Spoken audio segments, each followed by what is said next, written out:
BK Mishra sir की class में आप सभी का बहुत बहुत हार्दिक स्वागत है। आज दिनांक 18/4/2020 में हम C TET, UP TET, L T, M P वर्ग 3 और एच टेट और आर टेट जिसे राजस्थान टेट का एग्जाम कहते हैं, उसका जो महत्वपूर्ण टॉपिक है जिसमें बहुत सारे कम्पिटिटिव एग्जाम में प्रश्न पूछे जाते हैं, आज हम उसका एक महत्वपूर्ण टॉपिक कवर करेंगे। वह महत्वपूर्ण टॉपिक है बाल विकास के आधार और उसको प्रभावित करने वाले कारक। ठीक है, बाल विकास मतलब एक बालक के विकास का जो बेस होता है उसको कौन कौन से फैक्टर इफेक्टेड इफेक्ट डालते हैं अर्थात प्रभावित करते हैं। तो देखिए यहाँ पर जो बोर्ड आप देख रहे हैं, यहाँ पर बोर्ड में आप देखिए, यहाँ पर पहला जो क्वेश्चन दिया हुआ है, बाल विकास की प्रकृति कैसी होती है, तो इसमें हम बाल विकास की प्रकृति का अवलोकन करेंगे। दूसरा जो प्रश्न है, वंशानुक्रम का क्या अर्थ है और वंशानुक्रम का क्या अर्थ होता है और इसके वंशानुक्रम से रिलेटेड संबंधित जो महत्वपूर्ण परिभाषाएं हैं उसको हम यहाँ देखेंगे। तीसरा प्रश्न जो हमारा आता है वह है वंशानुक्रम की प्रक्रिया किस तरह होती है, अर्थात एक जो बालक होता है, बालक का मतलब होता है बालक और बालिका, यहाँ पर दोनों से मतलब अर्थात संतान, वंशानुक्रम की प्रक्रिया किस तरह से होती है उसको भी हम जानने का प्रयास करेंगे। और जो हमारा चौथा प्रश्न है, वंशानुक्रम के नियम के सिद्धांत कौन कौन से होते हैं, उन सिद्धांतों को भी हम जानने का प्रयास करेंगे। मेरे प्यारे विद्यार्थियों, बाल विकास जो पंचम प्रश्न हमारा है, पांचवा 5th नंबर का प्रश्न है, वह है बाल विकास पर वंशानुक्रम का प्रभाव कैसे, बाल विकास पर वंशानुक्रम का प्रभाव अपना प्रभाव कैसे डालता है, इसको हम देखेंगे। यहाँ पर 5 प्रश्न हो गए। और जो छठा प्रश्न यहाँ पर दिया हुआ है, बालक के विकास को प्रभावित करने वाले वातावरणीय कारक कौन कौन से हैं, तो वातावरणीय कारक को हमने रेड कलर के मार्कर से यहाँ दर्शाया हुआ है। पहला जो कारक यहाँ पर दर्शाया गया है, बालकों के लालन पालन एवं संरक्षण की दशाएं। दूसरा है हमारा सामाजिक वातावरण एवं उसका प्रभाव। तीसरा विद्यालय की आंतरिक स्थितियों का प्रभाव। चौथा संचार माध्यमों का प्रभाव। अब हम देखते हैं यहाँ पर एक और भी है जो ग्रीन कलर के बॉक्स में आपको लिखा गया है, बाल विकास पर वातावरण का प्रभाव कैसे पड़ता है। तो देखिए जो बालक का विकास होता है उसमें वातावरण अपना प्रभाव कैसे डालता है, तो ब्लू कलर के मार्कर से ऊपर पहले नंबर पर है मानसिक विकास पर प्रभाव। जो बालक का विकास होता है उसके विकास पर जो वातावरण प्रभाव पर डालता है वह मानसिक विकास पर प्रभाव डालता है। दूसरे नंबर पर है शारीरिक अंतर पर प्रभाव। ठीक है, तीसरा क्या है, व्यक्तित्व विकास पर प्रभाव। और चौथा हमारा है शिक्षा पर प्रभाव। और पांचवा है सामाजिक गुणों पर प्रभाव। और जो छठा है बालक पर बहुमुखी प्रभाव। तो यह हो गए हमारे प्रश्न जो बाल विकास के आधार, बाल विकास का बेस कैसे बनता है और उसको प्रभावित कौन कौन से कारक करते हैं जिससे बालक के विकास, वृद्धि, विकास, उसके भावी जीवन को लेकर जो प्रभाव डालते हैं उसको हम यहाँ पर पढ़ेंगे। तो जो हमारा पहला प्रश्न है वह है बाल विकास की प्रकृति कैसी होती है। तो यहाँ पर कहते हैं प्राणी के गर्भ में आने से पूर्व प्रौढ़ता प्राप्त होने की स्थिति तक बाल विकास है, बाल विकास है। ठीक है, बालक का विकास अनेक कारकों द्वारा होता है जिनमें 2 प्रमुख कारक होते हैं, जैविक और सामाजिक। जैविक मतलब जो माता पिता से बच्चे उत्पन्न होते हैं उनके माध्यम से, और सामाजिक, अब जैविक विकास क्या होता है, जैविक विकास का दायित्व जो होता है माता पिता पर होता है। जिन माता पिता की जो संतानें होती हैं वह उनकी जैविक संतानें होती हैं। हर जो बच्चा होता है, बालक या बालिका, वो अपने माता पिता की जैविक संतान होता है। ठीक है, तो एक तो प्रभाव डालता है जैविक, दूसरा है सामाजिक विकास। सामाजिक विकास का देखिए यहाँ पर, और सामाजिक विकास का वातावरण पर प्रभाव पड़ता है। जन्म से संबंधित विकास को जैविक तथा या वंशानुक्रम तथा समाज से संबंधित विकास को वातावरण कहते हैं। इसे प्रकृति प्रकृति को नेचर तथा पोषण न्यूचर पोषण न्यूट्रिशन भी कहा जाता है।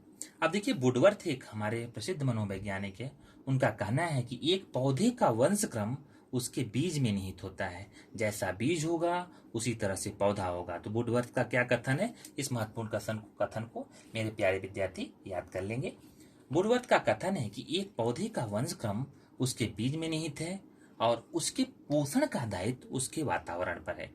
यदि किसी बीज को हम मिट्टी में डालते हैं, ठीक है, और वातावरण और उसमें मिट्टी, खाद और एक उपयुक्त वातावरण देते हैं, तो वह जो पौधा है वह एक अच्छे पेड़ के रूप में परिवर्तित हो जाता है। ठीक उसी तरह से यदि हम बीज तो अच्छा है, लेकिन हम उसमें पानी, खाद, बीज यदि आज उपयुक्त चीजें न डालें तो उस पौधे की स्थिति कैसी हो जाएगी, मुरझा जाएगा और वह उपयुक्त विकास को नहीं पाएगा। ठीक उसी तरह से एक बालक जो होता है अपने माता पिता से जो उसके जेनेटिक्स आते हैं उसके माध्यम से वह तो अच्छा होता है, लेकिन यदि उसका पालन पोषण, उसको उपयुक्त आहार, उसको डाइट न दिया जाए तो उसका प्रभाव कैसे पड़ेगा, इस संदर्भ में वुडवर्थ का यहाँ पर कथन इंपॉर्टेंट हो जाता है। अब हम देखते हैं वंशानुक्रम। देखिए हमारा दूसरा जो प्रश्न है वह है वंशानुक्रम। वंशानुक्रम का क्या अर्थ होता है और इसकी महत्वपूर्ण परिभाषाएं क्या होती हैं। कभी कभी परिभाषाओं से संदर्भित जो डिफिनीशंस हैं, ठीक है, उससे संदर्भित प्रश्न भी एग्जाम्स में पूछ लिए जाते हैं। तो हम यहाँ पर देखेंगे वंशानुक्रम क्या होता है, उसकी महत्वपूर्ण परिभाषाएं क्या है। कहते हैं वंशानुक्रम क्या होता है, पूर्वजों के द्वारा हस्तांतरित किए गए गुणों के, पूर्वजों के द्वारा मतलब पूर्वज कौन है यहाँ पे, माता पिता, दादा दादी, परदादा, एक नाना नानी, मतलब इस तरह से जो आपकी पीढ़ियां चली आ रही हैं उन्हें हम बोलते हैं पूर्वज। पूर्वजों के द्वारा हस्तांतरित किए गए गुणों के मिश्रित समूह को ही वंशानुक्रम कहते हैं। ठीक है, अतः वंशानुक्रम अब क्या हुआ, तो मेरे प्यारे विद्यार्थियों यहाँ पर ध्यान रखना है आपको। वंशानुक्रम अब क्या हुआ, वंशानुक्रम जन्मजात गुणों का योगफल है। जन्मजात क्या है, जो आपके माता पिता, दादा दादी से आपको प्राप्त हुआ, तो जन्मजात गुणों का योगफल है। ठीक है, अब कहते हैं कि जो विभिन्न विद्वान हैं वंशानुक्रम से संदर्भित क्या परिभाषाएं दी हुई हैं, तो हम 2-3 राइटर को देख लेते हैं, मनोवैज्ञानिकों। वुडवर्थ क्या कहते हैं, तो वुडवर्थ के अनुसार वंशानुक्रम में वे सभी बातें समाहित रहती हैं जो जीवन का प्रारंभ करते समय, जन्म के समय नहीं वरन जन्म के लगभग 9 माह पूर्व गर्भाधान के समय व्यक्तित्व में उपस्थित थी। ठीक है, और बी एन झा महोदय क्या कहते हैं, वंशानुक्रम व्यक्ति की जन्मजात विशेषताओं का पूर्ण योग है। और एक बहुत ही इंपॉर्टेंट राइटर है जेम्स ड्रेवर। तो जेम्स ड्रेवर के अनुसार शारीरिक तथा मानसिक विशेषताओं का माता पिता के संतानों को हस्तांतरण होना ही वंशानुक्रम है। ठीक है, तो जेम्स ड्रेवर, ठीक है, तो माता पिता के संतानों का हस्तांतरण, जैसे ड्राइवर, ड्राइवर क्या करता है, वो गाड़ी को ले जाता है कहीं आगे, तो माता पिता, driver related to driver, driver कौन है यहाँ पर, माता पिता। ठीक है, तो माता पिता से जो, माता पिता के संपर्क से जो बच्चे का जन्म हो रहा है तो वह क्या है, हस्तांतरण होना ही वंशानुक्रम है। यह जेम्स ड्रेवर ने वंशानुक्रम के कोड के आधार पर हम समझ सकते हैं। फिर हम देखते हैं वंशानुक्रम की प्रक्रिया कैसे होती है। ठीक है, जो हमारा तीसरा प्रश्न है, वंशानुक्रम की प्रक्रिया या कैसे होती है। तो कहते हैं मानव शरीर कोषों, मानव क्या होता है, सेल्स का योग होता है, और शरीर का आरंभ केवल एक कोष से होता है जिसे बोलते हैं संयुक्त कोष या जाइगोट कहते हैं।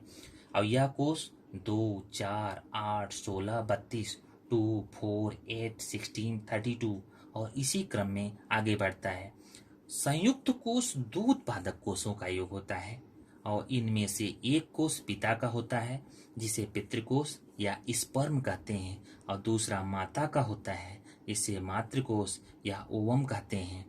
उत्पादन कोष भी संयुक्त कोष के समान संख्या में बढ़ते हैं। ठीक है, अब कहते हैं पुरुष और स्त्री के प्रत्येक कोष में 23 गुणसूत्र होते हैं। देखिए बायोलॉजी का भी प्रश्न है, बायोलॉजिकल, हमें ह्यूमन की बायोलॉजी को भी समझना है, यहाँ पर हमें समझते हैं।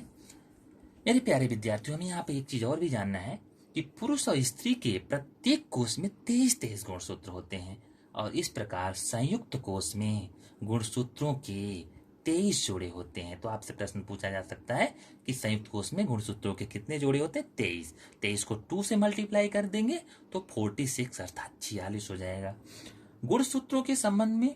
ठीक है, अब हम देखते हैं कि जो गुणसूत्रों के संदर्भ में मन ने लिखा है, हमारी सब असंख्य परंपरागत विशेषताएं इन 46 गुणसूत्रों में निहित रहती हैं, और ये विशेषताएं गुणसूत्रों में विद्यमान पित्रैक या जेनेस या जीन्स में होती हैं।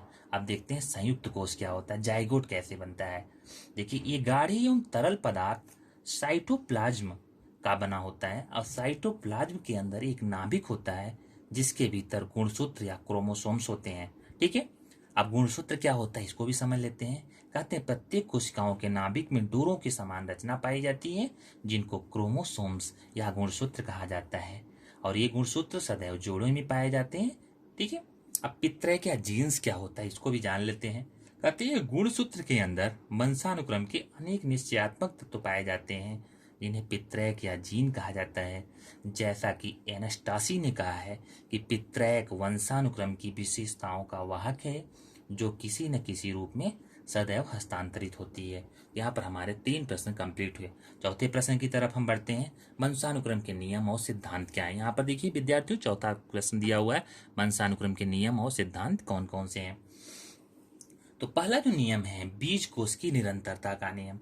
यह नियम क्या कहता है, तो इस नियम के अनुसार बालक को जन्म देने वाला बीज कोष कभी नष्ट नहीं होता।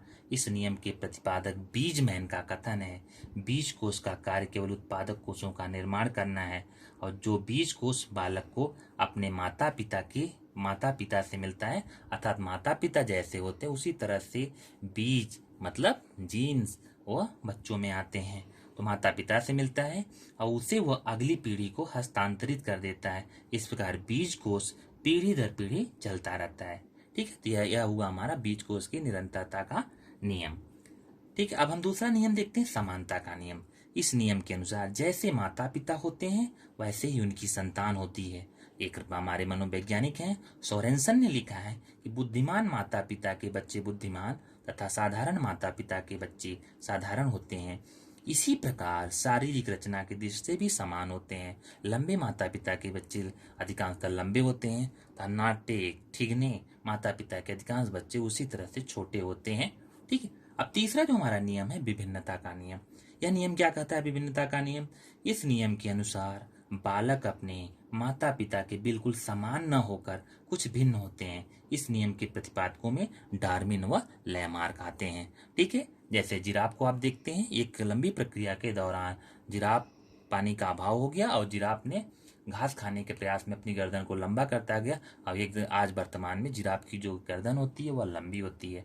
चौथा हमारा सिद्धांत है प्रत्यागमन का सिद्धांत।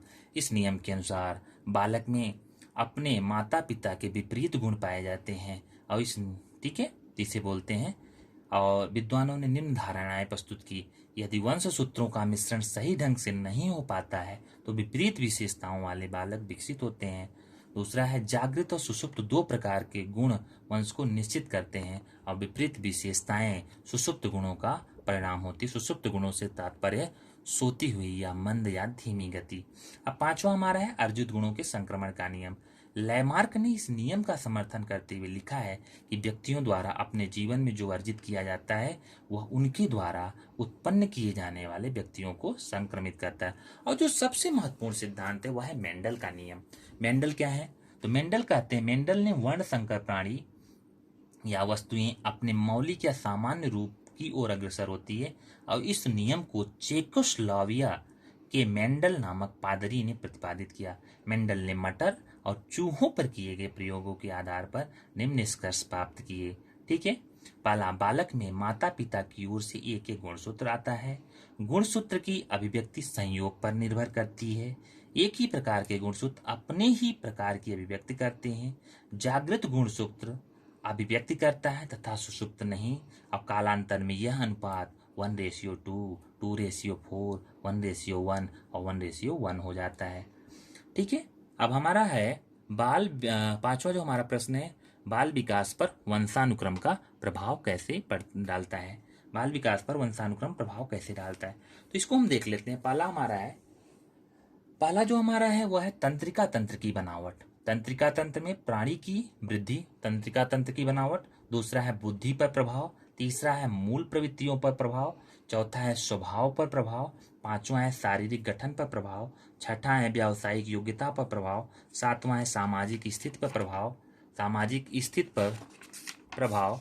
और ठीक है, यह हमारा हो गया, यह बाल विकास पर वंशानुक्रम का प्रभाव कैसे डालता। तो इन जो हमारे 6 से 7 तरीके हैं उन पर होता है। तो देखिए हमारा क्या बुद्धि पर प्रभाव कैसे पड़ता है, एक उसमें पॉइंट है। तो बुद्धि को जन्मजात माना जाता है। बालक की बुद्धि वंशानुक्रम से ही निश्चित होती है। ठीक है, मूल प्रवृत्तियों पर प्रभाव कैसे पड़ता है। मूल प्रवृत्ति बालक के व्यवहार को शक्ति प्रदान करती है और ये मूल प्रवृत्तियां वंशानुक्रम से प्रभावित होती हैं। ठीक है, स्वभाव पर प्रभाव कैसे पड़ता है। बालक का स्वभाव उनके माता पिता के स्वभाव के अनुकूल होता है। और सेल्डन ने मानव स्वभाव को 3 वर्गों में विभाजित किया, बिसेरोटोनिया, सोमेटोटोनिया, सेरेब्रोटोनिया। ठीक है, यह 3 प्रकार। तो इसमें क्या, विसेरो सेरोटोनिया में क्या होता है, इस स्वभाव के व्यक्ति समाज प्रिय, आराम पसंद, हंसमुख और स्वादिष्ट भोजन में रुचि रखने वाले होते हैं। सोमेटोटोनिया, इस प्रकार के स्वभाव वाले व्यक्ति महत्वाकांक्षी, क्रोधी, निर्दयी, सम्मान प्रिय, दृढ़ प्रतिज्ञ आदि विशेषताओं वाले होते हैं। और सेरेब्रोटोनिया, इस स्वभाव के व्यक्ति चिंतनशील, एकांत प्रिय, नियंत्रण स्वभाव और विचारशील होते हैं। ठीक है। और शारीरिक गठन पर प्रभाव भी डालता है, प्रभाव व्यावसायिक योग्यताओं पर प्रभाव और सामाजिक स्थिति पर भी प्रभाव डालता है। बालक विकास पर वातावरण का प्रभाव कैसे डालता है, तो यहाँ पर देखिए हरे कलर के मार्कर में लिखा हुआ है बालक विकास पर वातावरण का प्रभाव कैसे डालता है। सबसे पहला प्रभाव डालता है मानसिक विकास पर प्रभाव। तो कहते हैं गार्डन का मत है कि उचित सामाजिक और सांस्कृतिक वातावरण न मिलने पर मानसिक विकास की गति धीमी हो जाती है। दूसरा है शारीरिक अंतर पर प्रभाव। फ्रेंच बोन्स का मत है कि विभिन्न प्रजातियों के शारीरिक अंतर का कारण वंशानुक्रम न होकर वातावरण है। तीसरा है व्यक्तित्व विकास पर प्रभाव। कहते हैं कूले का मत है, कूले मनोवैज्ञानिक का मत है कि व्यक्तित्व के निर्माण में वंशानुक्रम की अपेक्षा वातावरण का अधिक प्रभाव पड़ता है। चौथा है शिक्षा का प्रभाव। बालक की शिक्षा, बुद्धि, मानसिक प्रक्रिया आदि सुंदर वातावरण पर निर्भर करती है।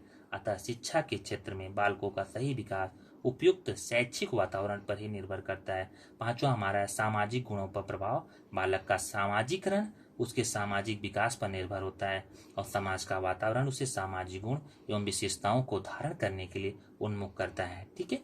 और हमारा है छठा बालक पर बहुमुखी प्रभाव। वातावरण बालक के शारीरिक, मानसिक, सामाजिक, संवेगात्मक आदि पक्षों को प्रभावित करता है और बालक का सर्वांगीण विकास तभी संभव है जब उसे अच्छे वातावरण में रखा जाए। ठीक है।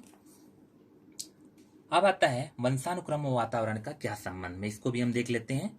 तो कहते हैं लैंडिस के अनुसार वंशानुक्रम हमें विकसित होने की क्षमताएं प्रदान करता है तथा इन क्षमताओं के विकसित होने के अवसर हमें वातावरण से मिलते हैं। वंशक्रम हमें कार्यशील पूंजी देता है और परिस्थिति हमें इनको निवेश करने की अवसर प्रदान करती है। ठीक है। वुडवर्थ और मोरिक्सन के अनुसार वंशानुक्रम और वातावरण का संबंध कैसे होता है, तो कहते हैं व्यक्ति वंशक्रम तथा वातावरण का योग नहीं गुणनफल है। इस प्रकार मानव विकास में इन दोनों की महत्वपूर्ण भूमिका होती है। ठीक है। तो धन्यवाद बच्चों, आज की क्लास यहीं पर समाप्त कर